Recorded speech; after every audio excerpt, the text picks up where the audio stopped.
ഇന്ന് നമ്മൾ സംസാരിക്കാൻ പോകുന്നത് സദ്ദാം ഹുസൈനെ കുറിച്ചാണ്. 20-ാം നൂറ്റാണ്ടിലെ ഏറ്റവും വിവാദനായകനായ നേതാക്കളിലൊരാൾ അല്ലേ? അദ്ദേഹത്തിന്റെ കഥയിലേക്ക് നമുക്കൊന്ന് ഇറങ്ങിച്ചെല്ലാം. ഒന്നോ രണ്ടോ വർഷമല്ല, നീണ്ട 24 വർഷം ഒരു ഉരുക്കുമുഷ്ടി ഉപയോഗിച്ചാണ് അദ്ദേഹം ഇറാഖ് ഭരിച്ചത്. അപ്പോ തന്നെ ഊഹിക്കാമല്ലോ അദ്ദേഹത്തിന്റെ സ്വാധീനം എത്ര വലുതായിരുന്നുവെന്ന്. പക്ഷേ ഇത്രയും അധികാരം അതെങ്ങനെയാണ് അദ്ദേഹം നേടിയെടുത്തത്? അതിന് കൊടുക്കേണ്ടി വന്ന വില എന്തായിരുന്നു? ഈ ചോദ്യങ്ങളിലൂടെയാണ് നമ്മൾ മുന്നോട്ടു പോകുന്നത്. അപ്പോ നമുക്ക് ആദ്യം മുതലേ തുടങ്ങാം. സദ്ദാമിന്റെ തുടക്കം അത്ര സുഖകരമായിരുന്നില്ല. അദ്ദേഹത്തിന്റെ ചെറുപ്പകാലവും പിന്നെ അറബ് ലോകത്ത് വലിയ ചലനങ്ങൾ സൃഷ്ടിച്ച ബാത്ത് പാർട്ടിയിലേക്കുള്ള വരവും അവിടെ നിന്നാണ് ഈ കഥ തുടങ്ങുന്നത്. ഈ ബാത്ത് പാർട്ടി എന്നു പറഞ്ഞാൽ അതായിരുന്നു സദ്ദാമിന്റെ അധികാരത്തിലേക്കുള്ള താക്കോൽ. എന്തായിരുന്നു ഈ പാർട്ടിയുടെ ആശയമെന്നല്ലേ? അറബ് ദേശീയത, സോഷ്യലിസം, മതേതരത്വം ഇതെല്ലാം ചേർന്ന ഒരു മിക്സ് ആയിരുന്നു അത്. അറബ് ലോകത്തെ ഒന്നിപ്പിക്കുക, പാശ്ചാത്യ ശക്തികളെ എതിർക്കുക, ഇതായിരുന്നു അവരുടെ പ്രധാന ലക്ഷ്യം. അദ്ദേഹം പടിപടിയായി എങ്ങനെയാണ് മുകളിലേക്ക് കയറിയതെന്ന് നോക്കാം. 1959 ഒരു വധശ്രമത്തിൽ പങ്കെടുത്തു. അതോടെ ഒരു നിർദ്ദയനായ ആക്ടിവിസ്റ്റ് എന്ന പേര് വീണു. പിന്നെ 1968 ബാത്ത് പാർട്ടി അധികാരം പിടിച്ചപ്പോൾ സദ്ദാം വൈസ് പ്രസിഡന്റായി.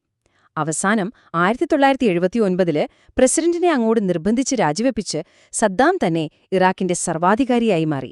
കണ്ടില്ലേ, വളരെ പെട്ടെന്നായിരുന്നു ആ വളർച്ച.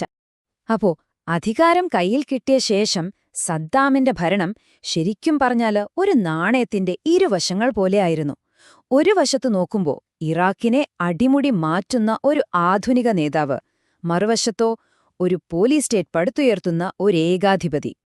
1972 ഈ വർഷം വളരെ പ്രധാനപ്പെട്ടതാണ്. കാരണം ഇറാഖ് അവരുടെ എണ്ണ വ്യവസായം ദേശസാൽക്കരിച്ചു. ഒറ്റയടിക്ക് രാജ്യത്തിന്റെ എണ്ണക്കിണറുകളെല്ലാം ഗവൺമെന്റിന്റെ കയ്യിലായി. ഈയൊരു ഒറ്റ നീക്കം സദ്ദാമിന്റെ കയ്യിലേക്ക് ഭീമമായ പണം കൊണ്ടുവന്നു. തന്റെ വലിയ പദ്ധതികൾ നടപ്പിലാക്കാൻ ആവശ്യമായ പണം. അപ്പോ ഈ കിട്ടിയ എണ്ണപ്പണം കൊണ്ട് സദ്ദാം എന്ത് ചെയ്തു? അദ്ദേഹം ഇറാഖിന്റെ മുഖം തന്നെ മാറ്റാൻ തുടങ്ങി.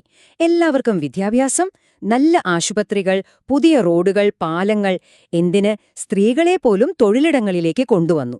സ്വാഭാവികമായും ഇതൊക്കെ കണ്ടപ്പോൾ ജനങ്ങൾക്കിടയിൽ അദ്ദേഹത്തിന് വലിയ പിന്തുണ കിട്ടി. പക്ഷേ ഈ കാണുന്ന വികസനത്തിന് ഒരു ഇരുണ്ട മറുവശം കൂടിയുണ്ടായിരുന്നു. രാജ്യത്തെ നിയന്ത്രിക്കാൻ വേണ്ടി വലിയൊരു രഹസ്യ പോലീസ് സംവിധാനം തന്നെ അദ്ദേഹം ഉണ്ടാക്കി. എതിർക്കുന്നവരെയെല്ലാം നിശ്ശബ്ദരാക്കി.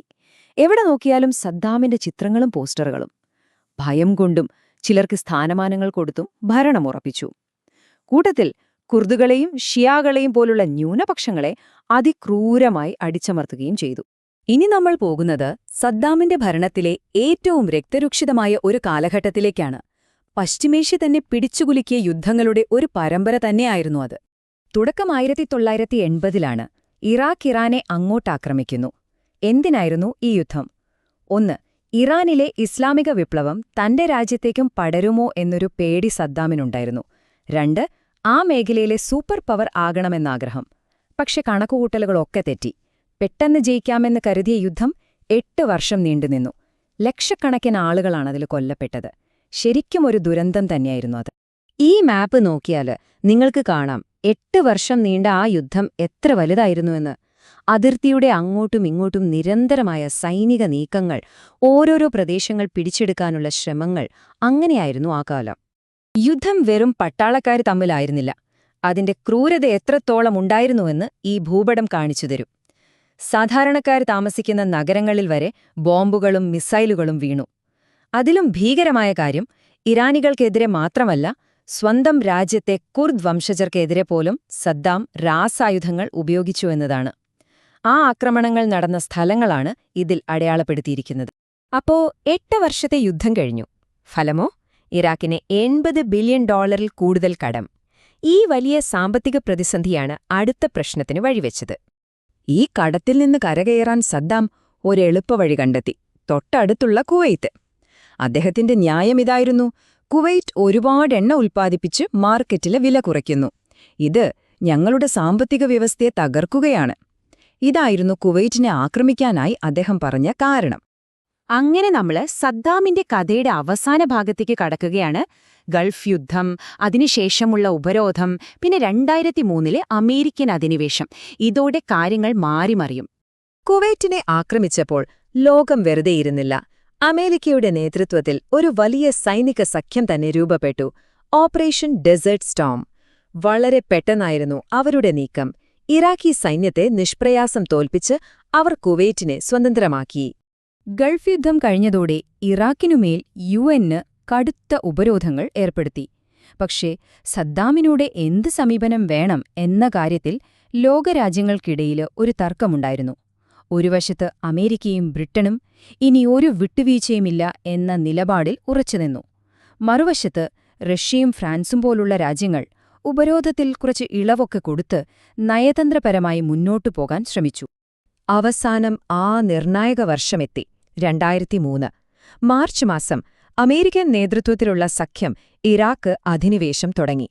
വെറും ഒരു മാസത്തിനുള്ളിൽ ഏപ്രിലിൽ ബാഗ്ദാഡ് കീഴടങ്ങി.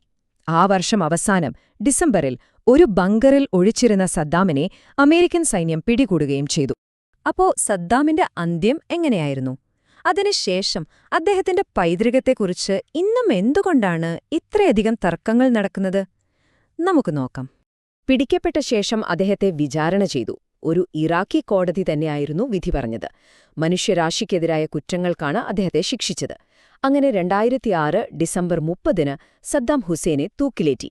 അതോടെ ഇറാഖിന്റെ ചരിത്രത്തിലെ ആ വലിയൊരധ്യായത്തിന് തിരശ്ശീല വീണു. അപ്പോ നമ്മൾ ഈ കഥയുടെ അവസാനമെത്തുമ്പോൾ ആ പ്രധാന ചോദ്യം ബാക്കിയാവുകയാണ്. ആരായിരുന്നു സദ്ദാം ഹുസൈൻ? ഇറാഖിനെ ആധുനിക ലോകത്തേക്ക് കൊണ്ടുവന്ന ഒരു ശക്തനായ നേതാവോ, അതോ യുദ്ധവും അടിച്ചമർത്തലും കൊണ്ട് ഒരു രാജ്യത്തെ മുഴുവൻ വേട്ടയാടിയ ഒരു ക്രൂരനായ ഏകാധിപതിയോ? അദ്ദേഹത്തിന്റെ ഈ സങ്കീർണമായ പൈതൃകം ഒരുപക്ഷേ ഇന്നും ഒരു ഉത്തരം കിട്ടാത്ത ചോദ്യമായി അവശേഷിക്കുകയാണ്.